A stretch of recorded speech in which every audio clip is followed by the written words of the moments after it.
So now let's see how we can work around with the wave filter inside a Photopea. So to do that, first of all, I need to go around onto filter, and then I need to go to distort, and here you can see that wave is an option. So once you go around onto wave, you can change around the number of generators right here, just like this, and then change around the minimum length of the wave right here, and then the maximum length as well. And you can see that it waves out accordingly right here.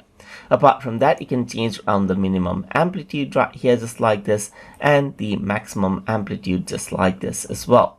Apart from that, you can go around and change around the scale X and scale Y as well.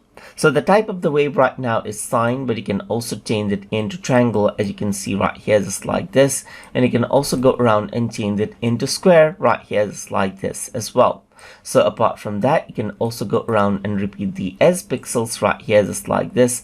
And then this is what you have, as you can see right here, and change around the number of generators that you have, just like this as well. And this is the wave effect that has been applied. Apart from that, you can also go around over here onto view, onto, let's say for example, onto distort right here, just like this. And then you can see that zigzag is an option as well.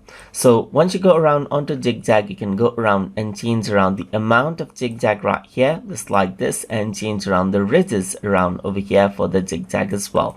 And then you can go around and go for out from the center right here, just like this, and also go for pond ripple effect, as you can see right here, just like this. And that is how you can work around with wave and zigzag effect inside a Photopea.